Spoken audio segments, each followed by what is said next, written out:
बिस्मिल्लाहिर्रहमानिर्रहीम। अस्सलाम वालेकुम नाजरीन। आज की हमारी वीडियो सऊदीया में काम करने वालों के लिए बहुत अहम है। सऊदी अरब में जहां एक तरफ कोरोना वैक्सीन लगाई जा रही है, मगर दूसरी तरफ कोरोना के केसेस में दिन ब दिन इजाफा हो रहा है और इस इजाफे की वजह से एक नई पाबंदी का खदशा पैदा हो गया है। जैसा कि नाजरीन आप सब जानते हैं कि कोरोना वैक्सीन हर मुल्क में लगाई जा रही है ताकि कोरोना वबा को मज़ीद फैलने से रोका जाए।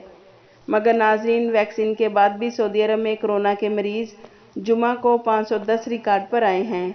तो इन बढ़ते हुए केसेस की वजह से हम आपको बताते हैं कि रमज़ानुल मुबारक में किस नई पाबंदी का खदशा जाहिर किया गया है।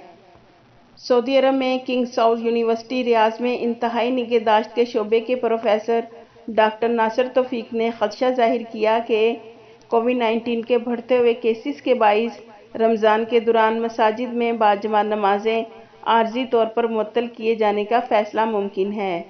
अल अखबारिया चैनल से गुफ्तगू करते हुए डॉक्टर नासिर तौफीक ने कहा है कि इसका इम्कान है कि मसाजिद में बाजमात नमाजें आर्जी तौर पर मुअत्तल कर दी जाएंगी। ताहम नहीं चाहते कि तवील अरसे तक लोगों को मसाजिद जाने से रोका जाए। डॉक्टर नासिर तौफीक ने लोगों से अपील की कि वो कोरोना SOPs की सख्ती से पाबंदी और हर शख्स फर्ज शनासी का मुजाहरा करें ताकि मज़ीद पाबंदियों के नफाज से बचा जा सके।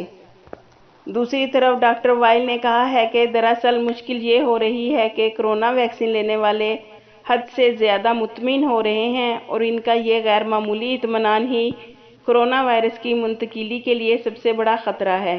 डॉक्टर वाइल ने मज़ीद कहा कि फिलफौर हालात मामूल पर नहीं आ सकते। हम सब को SOPs की मुकम्मल पाबंदी करना होगी और वबा के खात्मे का ऐलान तक लापरवाही से बचना होगा। उन्होंने कहा कि वैक्सीन लेने वाले पाबंदी करें और हद से ज़्यादा मुतमिन ना हों। गैर मामूली इत्मीनान वायरस की मुंतकिली के हवाले से ज़्यादा पुरखतर हो सकता है। याद रहे कि जुमे को मुमलिकत में अक्टूबर के बाद कोरोना वायरस के 510 मुसद्दका केसेस रिकॉर्ड पर आए हैं। ये थी नाजरीन अब तक की अपडेट। मज़ीद अपडेट रहने के लिए बसमा न्यूज़ को सब्सक्राइब कर दें और बेल आइकन को प्रेस कर दें ताकि हमारी हर नई वीडियो आप तक बआसानी पहुंच सके। आपके कीमती वक्त का शुक्रिया।